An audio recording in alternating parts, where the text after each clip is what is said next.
The Flying Piggy-Bank.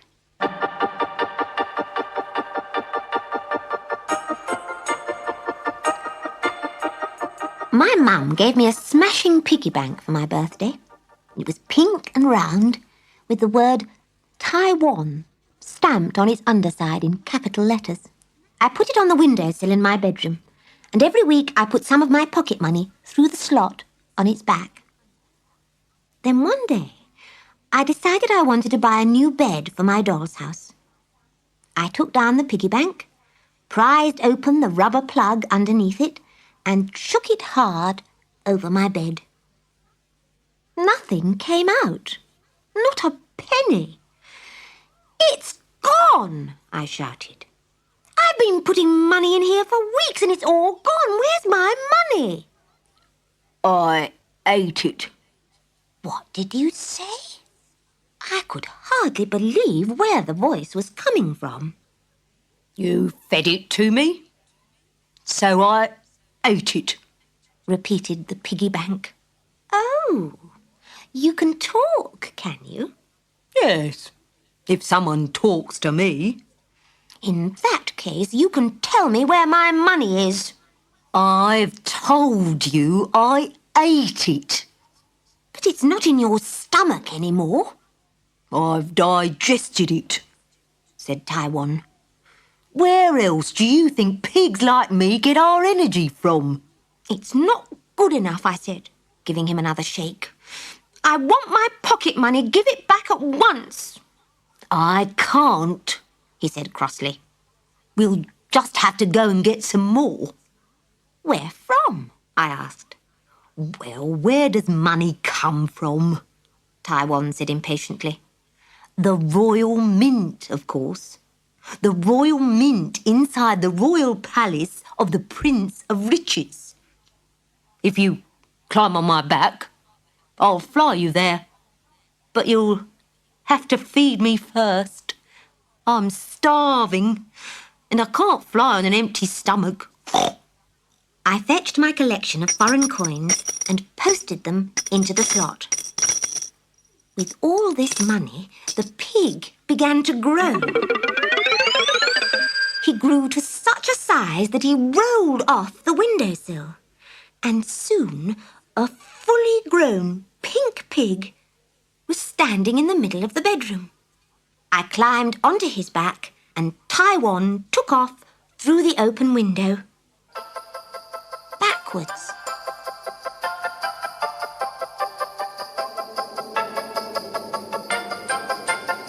"Why are you flying backwards?" I asked, turning to face Taiwan's tail so as to see where I was going. "The Royal Mint is a long time ago," he replied. "Don't you mean a long way away?" "No, I mean a long time ago. So I have to fly backwards through time." I soon saw that this was just what we were doing. The air filled with smoke and flowers of fire burst in red blooms to right and left of us. "What's happening?" "Gunfire," said Taiwan calmly. "There's a war going on down there." I began to wonder if the pig was as clever as he seemed. "Do you mean to say that we might be shot down?" Taiwan did not answer, because just then we were overshadowed by the white billows of a vast parachute. And the man, dangling on the end of it, wearing a sheepskin jacket and goggles, landed on the back of the pig. Hello, said the pilot. "I bailed out. I've just been shot down." His plane dived past and plunged into the sea far below. "I hope you don't mind if I ask for a lift." Taiwan grunted once or twice, but he did not seem to mind very much. "Why are we going backwards, old chap?" And Taiwan explained. The pilot was pleased to hear that we were flying to the Royal Mint. "Actually, I'm a bit short of cash myself," he said. "Left my wallet in the plane, you know." Next, we passed an explorer riding in the basket of a huge hot air balloon.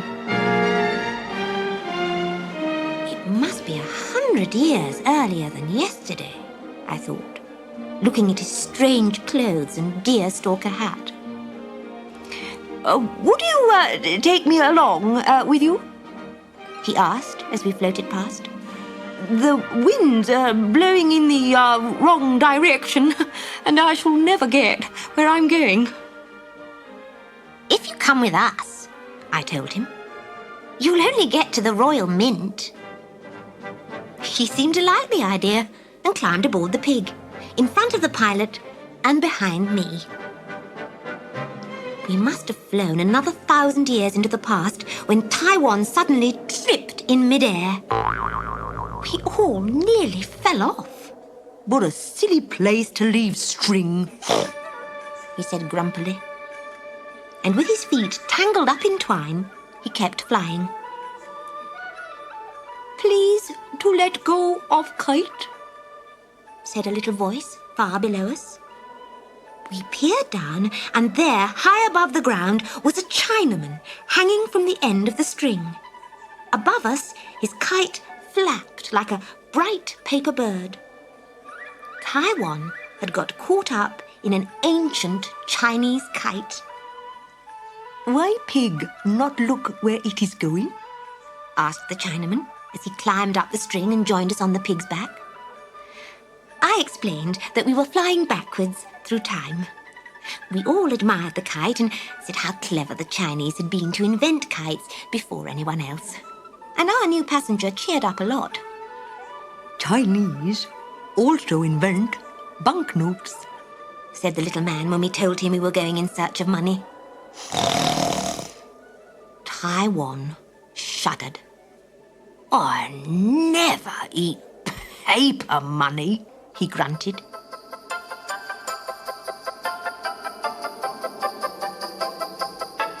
We flew on. Just beyond the start of time, turned left, and the palace of the Prince of Riches appeared on the horizon. The Royal Mint grew green and sweet-smelling against the royal back wall of the palace. It was guarded by a large royal cat with an arching back. But he was no match for a flying pig, a fighter pilot, an explorer, a Chinaman, and, of course, me. While they were struggling and scrambling through the royal sage and thyme, I crept in among the Royal Mint and picked the silver and copper coins that hung down from every plant and stuffed my pockets with them. When Taiwan trotted up, I posted the coins into his slot, and we all climbed aboard for the return journey. We flew forwards this time, of course, the pig's ears crackling in the wind. But with 4 passengers aboard, Taiwan was soon tired and hungry again. More money, he grunted, and I posted a handful of coins into his slot. I'm sorry, he said shortly, but some of you must get off. You're just too heavy for me. That's quite all right, said the explorer. My hot air balloon has just come into sight. Look, it's over there. The pilot decided to join the explorer in his travels round the world. And the Chinaman drifted back to Earth on the end of his kite string.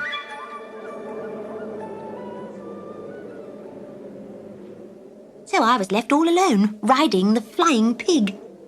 But before we reached home, I had to feed every coin I had picked at the Royal Mint into Taiwan's slot. I'm still hungry, he complained, and his empty stomach rumbled between my knees. I shut my eyes and wedged my fingers into his slot in case we crashed.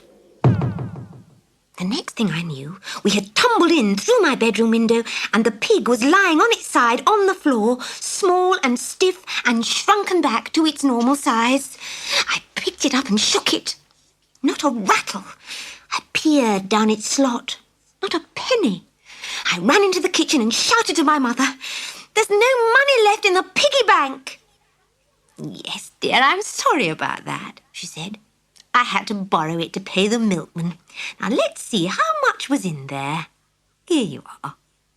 She gave me 2 crisp green notes.